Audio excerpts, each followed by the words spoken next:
want to share with you a story that I read many, many years ago, which has become one of my favorite Christmas stories.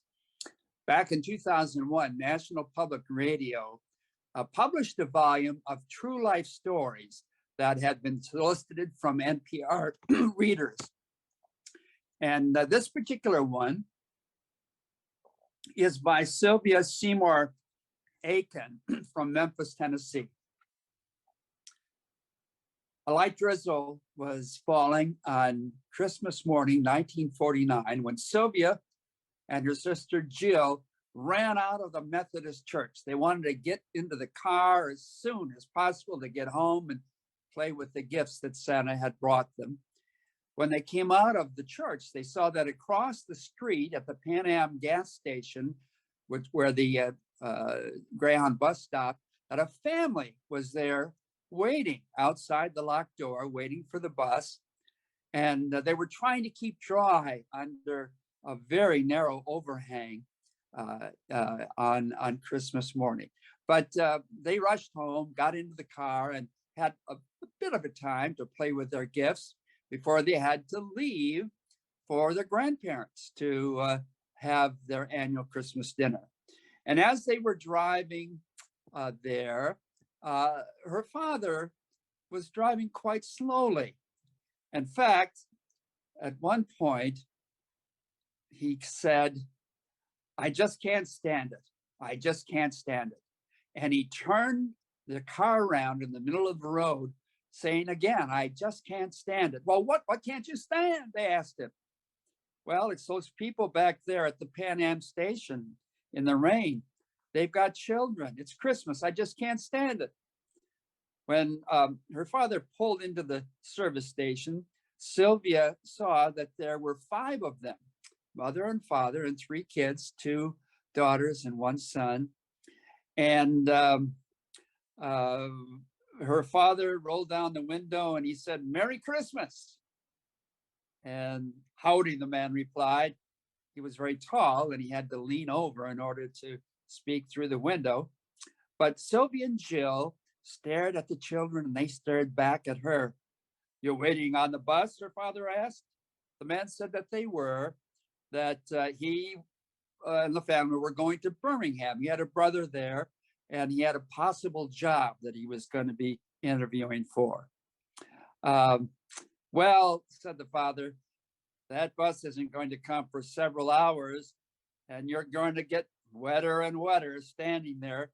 Winborn is just a couple of miles up the road and they've got a cover there over the waiting place for the bus, and there's some benches so you can sit down. Why don't you hop in the car and I'll take you down there. You'll be much more comfortable." Well, the man thought about it for a while, and finally the Birmingham-bound family climbed into the car. And once they were settled in, Sylvia's father looked back over his shoulder and he asked the children if Santa had found them yet. Well, 3 glum faces mutely gave him his answer. "Well, I didn't think so," said father, "because when I saw Santa this morning, he told me that he was looking for you and he just couldn't find you. And he asked me if he could leave your toys at my house. So why don't we just go there and take you there so you can get your gifts before we take you to the bus stop." So all at once, the 3 children came to life. They laughed and they chattered and their faces lit up. And when they got home, they just ran out of the car through the front door and straight to the toys that were under the tree. One of the girls spied Jill's doll and immediately hugged it to her breast. The little boy grabbed Sharon's ball and the other girl picked up something of one of Sylvia's gifts. And Sylvia says all this happened a long, long time ago, but the memory of it remains clear. That was the Christmas when I and my sisters learned the joy of making others happy. Her mother noticed that the middle child was wearing a short-sleeved dress in that chilly weather, so she gave the girl Jill's only sweater to wear. Her father invited them to come to have Christmas dinner with them, but they refused and were very firm in their decision. So back in the car on the way to Winborn, Sylvia's father asked the man if he had money for bus fare. Well, he said, my brother has sent me money for tickets, and so I think we're all set there. But her father reached into his pocket and pulled out $2, which was all he had left before his next payday. And he pressed the money into the man's hand, who tried to refuse it, but her father insisted and said, it'll be late when you get to Birmingham, and these children will be hungry before then, so I want you to take it. I've been broke before, and I know what it's like when you can't feed your family. So the Birmingham-bound family was deposited at the bus stop in Winborn. And as they drove away, Sylvia watched out the window as long as she could, looking back at the little girl hugging her new doll. I love that story.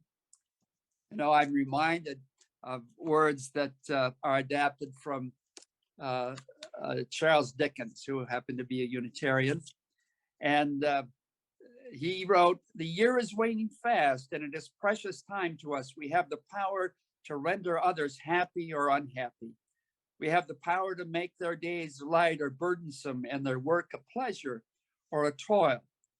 Our power lies in words or looks and things so small that it is impossible to add and count them up. The happiness we give is no small matter. A good word is worth a fortune. Let no idol displace love, even a golden one. And let us carry the torch of goodwill, that the light may banish hate.